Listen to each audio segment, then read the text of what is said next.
नमस्कार साथियों। उम्मीद करता हूँ आप लोग अच्छे होंगे। तिरहुत स्नातक क्षेत्र में जो उपचुनाव हुए उसका रिजल्ट भी आ चुका है, उससे आप लोग वाकिफ़ हो गए होंगे। थोड़ी सी बात उसी पे भी करूँगा। पेमेंट को लेकर के ऊहापोह की स्थिति जो आप लोग के बीच में है, उसको लेकर के कल मैं पटना डीईओ ऑफिस गया था, वहाँ से भी कुछ न्यूज़ है। बाकी जो सर्वे कराया गया है स्कूलों में शिक्षा विभाग के द्वारा, वहाँ की जो वर्तमान परिस्थितियों को जानने के लिए उसकी रिपोर्ट आ गई है। रिपोर्ट तो हालांकि परसों ही आई है, कल उस पर चर्चा हो रही थी, आज शायद अखबार में भी आया होगा, उस पर भी बातें होंगी। और एक और आंकड़े आए हैं कि प्राइवेट स्कूलों में बच्चे कम होने शुरू हो गए हैं। इसका साफ असर ये दिख रहा है कि सरकारी स्कूलों की व्यवस्था में सुधार हुआ है। जितना ही 10% हो, 20% हो, 40% हो, जो सरकार अभी बीपीएससी शिक्षकों को बहाल कर रही है, इसका एक पॉजिटिव नज़रिया लोगों के बीच गया है। और आम जो कॉमन पीपुल है, जो बिहार के एजुकेशन के बारे में जो बात कर रहे हैं, उन्होंने अपनी दृष्टि बदली है कि बिहार में अब थोड़ा सा एजुकेशन पे बेहतर काम हो रहा है। तो बात हम शुरुआत वहाँ से करेंगे, स्नातक उपचुनाव के रिजल्ट को लेकर के। एक लाइन है जो आप लोगों ने कई बार सुना होगा कि क्यों डरे जिंदगी में क्या होगा। क्यों डरे जिंदगी में क्या होगा, कुछ नहीं तो तजुर्बा होगा। जो बंदा जीता है वहाँ से स्नातक उपचुनाव में, वो आदमी डरा नहीं है किसी से। अपनी मांगों को लेकर के, अपनी चीज़ों को लेकर के लगातार धरना प्रदर्शन और कोर्ट तक उसने लड़ा है। मैं बहुत अरसे से जानता हूँ उनको। मेरे बड़े भाई साहब परिवर्तनकारी माध्यमिक उच्च माध्यमिक शिक्षक संघ के बिहार के प्रदेश अध्यक्ष रहे हैं। और ब्रजवासी जी का, जिन्होंने अभी चुनाव जीता है, उनका प्रारंभिक शिक्षक संघ है परिवर्तनकारी। दोनों ने मिलकर काम किया, साथ में काम करते रहे, इसलिए थोड़ी सी घनिष्ठता है। कल उनकी वाइफ से बात हुई, बधाई देने के लिए मैंने फ़ोन किया था। ब्रजवासी दी अंदर थे, फ़ोन बाहर था उनका। पिंकी माया जी से बात हुई थी कल। वो एक लम्हा था जब पाठक जी के किए कराए के कारण परिस्थितियां उभर कर के आई थी और स्कूलों में एक अभियान चलाया था, लाठी और फूल वाली, आप लोगों ने सुना होगा। और चीज़ें बदली है वहीं से कि अच्छे पदाधिकारी आएंगे, उनका फूल से स्वागत करेंगे, और जो इधर उधर करेंगे उनका लाठी से स्वागत करेंगे। ये स्टेटमेंट ब्रजवासी जी का था, और उस समय खुद ही बड़े अक्षर पाठक जी एसीएस थे। और मार्च में सिर्फ एक स्कूलों में इस तरह के फ़ोटो वायरल होने के कारण अखबार में पहले तो उनको सस्पेंड किया गया, फिर बर्खास्त कर दिया गया। फिर भी वो बंदा झुका नहीं, बातें करता रहा, लड़ता रहा, और अपनी तैयारियों के बीच आज चुनाव जीते। नियोजित थे, मैंने देखा है। उस समय आर ब्लॉक पे धरना प्रदर्शन होता था अपनी मांगों को लेकर के। हालांकि आर ब्लॉक को अभी बैन कर दिया गया है, उधर अलग जगह दे दिया गया है धरना प्रदर्शन के लिए। वो जाड़े में जब लोग समान काम समान वेतन की मांग कर रहे थे, वेतन बढ़ाने की मांग कर रहे थे, दिसंबर और जनवरी में सरकार में पानी का फुहारा से पूरा भिंगा देते थे। सोच लीजिए कि अगर जाड़े में आंदोलनकारी को पानी से अगर भिंगा दिया जाए तो क्या परिस्थिति होगी उनकी। वैसे आंदोलन किया है उन लोगों ने। डरने वाले डरते रहे।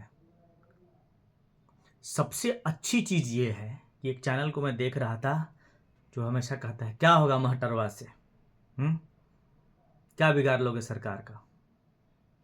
महटरवा ने बिगाड़ दिया है सरकार का, और उस सरकार का बिगाड़ा है जो सत्ता में है, उस पार्टी का बिगाड़ा है जिस पार्टी के अभी सीएम है। उसी की सीट थी वो स्नातक क्षेत्र, जहाँ से देवेश चंद्र ठाकुर जीतते थे और सांसद बन गए, तो ये उपचुनाव हुआ है। जदयू में थे वो शामिल, और जदयू का ही बिगाड़ा है। तो आप लोग यूनाइट रहेंगे, एक साथ रहेंगे, तो सरकार भी आपसे डरेगी। इसीलिए मैं तमाम बीपीएससी शिक्षक साथियों को कहता हूं कि आप एक साथ रहें, एकजुट हो जाएं, ताकि सरकार भी आपकी सुनेगी। नहीं तो जो हर जिला में 5 को अपना अपना व्हाट्सएप ग्रुप बना लिए है ना, दूसरे का लिंक जाता है तो डिलीट कर देते हैं, उससे कुछ नहीं होगा। 10 आदमी भी अब पटना लेकर के नहीं आ पाएंगे। तो जितने लोग जुड़े होते हैं ना, मान लिया कि 1000 लोग जुड़े हैं, तो उसमें 50 लोग ही पटना पहुंच पाएंगे। मैं लोग की परिस्थितियां भी जानता हूं,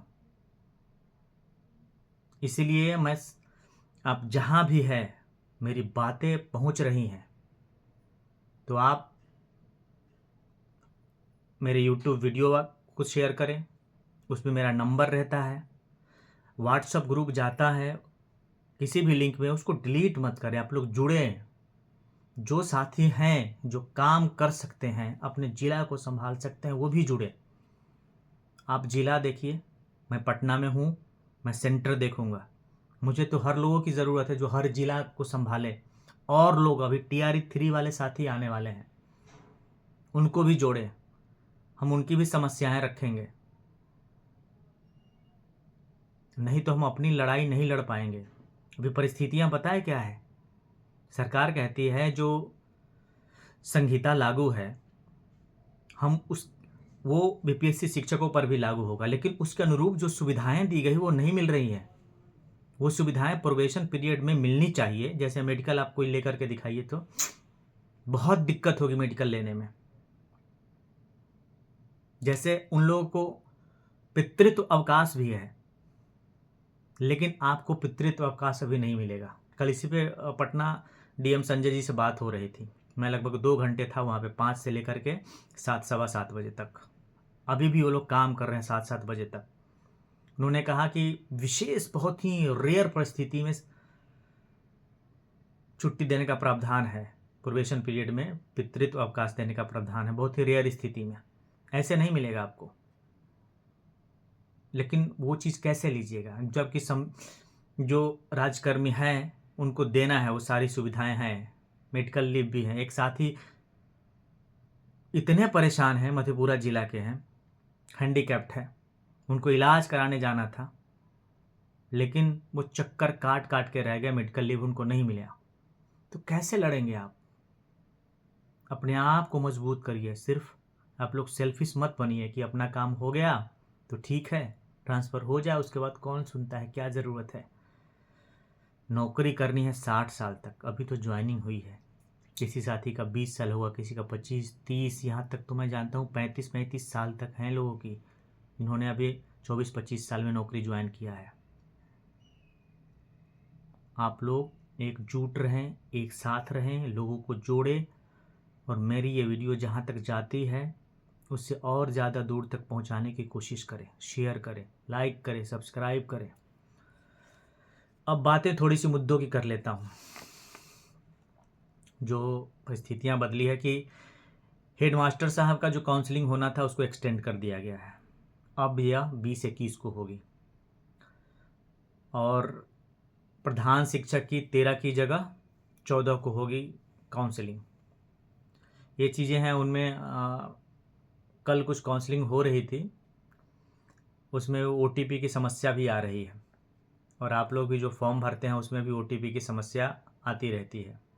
सरकार ने एक फैसला लिया है कि हर सोमवार को 8वीं तक का मूल्यांकन अनिवार्य होगा। पहले शनिवार के शनिवार आपको मूल्यांकन करना होता था, अब सोमवार के सोमवार मूल्यांकन करना होगा। 8वीं कक्षा के लिए कहा है उन्होंने, 9, 10, 11, 12 की बात नहीं है, सिर्फ 8वीं कक्षा तक। कहा कि स्थानांतरण की प्रक्रिया को लेकर के कल बात हुई थी, इसमें उन्होंने कहा है कि संभवतः जनवरी में पूरा हो पाएगा। क्योंकि इतनी जल्दी संभव नहीं है। दिसंबर तक जो बात चल रही थी, दिसंबर के अंतिम सप्ताह तक पूरा करने की, वो संभव नहीं हो पा रहा है, थोड़ा सा लेट होगा। तो इसलिए जनवरी में हो जाएगा, ये निश्चित है। अब स्कूलों में प्रतिदिन 1 घंटा बोल करके पढ़ाना होगा। जब आप बच्चे को पढ़ने के लिए बोलेंगे, देखेंगे कि वो शुद्ध पढ़ नहीं पाता है। ये अच्छी पहल है सरकार की, क्योंकि मैं खुद पढ़ाता हूँ बच्चों को, देखता हूँ जो पहले से बच्चे 9th-10th में आ गए हैं, तो शुरू में उनको पढ़ाया नहीं गया है, अच्छे से वो बोलकर पढ़ ही नहीं पाते हैं। इसलिए एक अच्छी पहल है कि 1 घंटे बोल करके पढ़ाना है। और सरकार ने ये कहा है कि जो रिक्ति मांगी जाएगी या रिक्तियों की जो गणना होगी, वो स्थानांतरण के बाद होगी कि कौन किस ज़िले में कितनी सीटें खाली रह गई हैं, और उसी के आधार पर TRE-3 की बहाली होगी। तो TRE-3 की जो काउंसलिंग 16 से 20 तक रखी गई है, काउंसलिंग हो जाएगी, लेकिन ज्वाइनिंग संभवतः जनवरी के लास्ट या फरवरी तक जा सकता है, क्योंकि स्थानांतरण की प्रक्रिया पूरी होने के बाद जो रिक्तियों की गणना होगी उसमें भी टाइम लगेगा। स्थानांतरण की प्रक्रिया अब जैसे जनवरी में कहा गया, तो जनवरी में फर्स्ट वीक सेकेंड वीक कितना जाता है ये भी कहना मुश्किल है। तो इस तरह TRE-3 के ज्वाइनिंग में थोड़ी सी लेट होगी, यह जनवरी के लास्ट वीक या फरवरी तक जा सकता है। अभी जो सर्वे कराया गया है, जिसकी चर्चा मैंने पहले की थी, लगभग 1 महीना पहले अपने वीडियो में की थी, मैं बार बार कहता हूँ मेरी वीडियो को सरकार देख रही है। 2-3 इसका तो तुरंत एक्शन हुआ। जैसे मैंने कहा था कि पाठक जी ने कहा 8 तक पेमेंट होना है, सभी शिक्षकों का पेमेंट क्यों नहीं हो रहा है, क्या कार्रवाई हो रही है DO पर। तो तत्काल उसके कल हो करके ही 5 DO को सस्पेंड किया गया है। इसकी चर्चा मैंने की थी, और 1 महीने का पहले का वीडियो आप उठा करके देखिएगा। मैंने कहा था कि बहुत सारे नियोजित शिक्षक हैं जो आते हैं, अटेंडेंस बुला करके चले जाते हैं, उनको पढ़ाई से कुछ लेना देना नहीं होता है, घर के बगल में रहते हैं, स्कूल में राजनीति करती हैं, वगैरह वगैरह। उस वीडियो में मैंने जो बातें कही थी, उसी के बाद सरकार ने सर्वे कराया है। सर्वे में रिपोर्ट क्या आई है कि शिक्षक आते हैं, अटेंडेंस बना के चले जाते हैं, फिर आते हैं अटेंडेंस बनाने शाम को।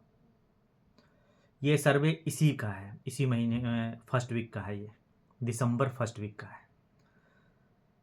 आते हैं तो पढ़ाते नहीं है, बैठे रहते हैं।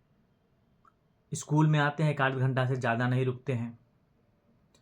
स्कूल का माहौल ख़राब करने में ऐसे ही शिक्षकों का हाथ है। ये सारा सर्वे में लिखा हुआ है, जो सर्वे कराई है शिक्षकों ने। फर्जी अटेंडेंस बनाते हैं, ये भी हकीकत है, ये मैं जानता हूँ, कई सारे स्कूलों में हो रहा है। बच्चे हैं नहीं, लेकिन फर्जी अटेंडेंस बनाए जाते हैं। तो इन सारी चीज़ों को सुधार करने के लिए ACS महोदय ने सख्त फरमान जारी किया है कि हम कार्रवाई DO पे करेंगे। DO अपने अपने जिलों के स्कूलों को सुधारे।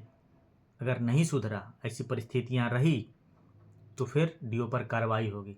और जब DO पे कार्रवाई होगी या ऐसा उनको हिदायत दी गई है, तो समझ लीजिए कि फिर स्कूल के HM का क्या हाल होगा। इसलिए अपने अपने स्कूलों की व्यवस्था को सुधारने की कोशिश करें। थोड़ा सा एफर्ट तो करना ही चाहिए हमें। और BPSC एग्ज़ाम जो होना है 13 तारीख को, बहुत सारे जो शिक्षक साथी हैं वो फॉर्म भरे होंगे, एग्ज़ाम होगा उनका। तो उनसे आग्रह है कि आप लोग टाइम से पहले पहुंचने की कोशिश करें। 11 बजे गेट बंद हो जाएगा। उस समय कोई आपका आर्गूमेंट नहीं चलेगा कि इसके कारण लेट हो गया, और जाम हुआ था इसलिए लेट हो गया, ट्रेन लेट हो गई इसलिए लेट हो गया। कोई बहाना नहीं चलेगा, आपको घुसने नहीं दिया जाएगा। इसलिए टाइम से पहले पहुंचने की कोशिश करें। जो दूर दराज वाले साथी हैं, जो रात में ही निकल जाए, वहाँ सेंटर के आसपास ही अपना डेरा ले ले, सुबह में पहुंच जाए। फॉग भी रहती है, गाड़ी भी बस चलती है, तो चलने में लेट होगा। अभी के लिए इतना ही साथी। और जो मैं हर वीडियो में आपसे कहता हूँ कि BPSC शिक्षक साथियों को, जहाँ तक मेरी बातें पहुँच रही हैं, जोड़िए एक साथ। इन चीज़ों को आप ही को चलाना है। मैं चाहता हूँ कि आप यूनाइट हो जाएं। मेरे पास और भी काम हैं। फ़िलहाल अभी शिक्षक हूँ, इसलिए आपसे मुखातिब और रूबरू हो रहा हूँ रोज़, और ज़्यादा दिन तक मैं शिक्षक रहने वाला नहीं हूँ। या तो सरकार मुझे सस्पेंड करेगी, हटाएगी, या हो सकता है मैं खुद ही नौकरी छोड़ दूँ। पहले भी कई नौकरियाँ छोड़ चुका हूँ। इसीलिए आप भी मेहनत करें, मैं भी मेहनत करूं, और बहुत सारे साथी निकल कर के आ जाएंगे जो काम कर सकते हैं इस तरह का। उनके अंदर भी जज्बा है, सिर्फ अभी डरे हुए हैं कि प्रोबेशन पीरियड चल रहा है, रिस्क लेने की स्थिति में नहीं है। थोड़ा सा दूर दराज के इलाके में उनको पदस्थापन कर दिया गया है, इसलिए भी परेशान रहते हैं। लेकिन कई सारे साथी हैं जो चीज़ों को संभाल सकते हैं, सारे शिक्षक साथियों की यूनाइट कर सकते हैं, जोड़ सकते हैं। मैं खास करके बीपीएससी की बात इसलिए कर रहा हूँ कि अभी नए आए हैं, बहुत सारी चीज़ों की आइडिया नहीं है, लेकिन धीरे धीरे हो जाएगा। इसलिए आप मेहनत करते रहें, लोगों को जोड़ते रहें, वीडियो को शेयर करते रहें, और व्हाट्सएप ग्रुप का लिंक जो है जहाँ तक संभव हो शेयर करते रहें, ताकि लोग जुड़ें, बातें उन तक पहुँचें, सभी बीपीएससी शिक्षक साथियों तक। धन्यवाद साथी, आज इतना ही। फिर बात होगी आगे। मैं आपका साथी अशोक क्रांति।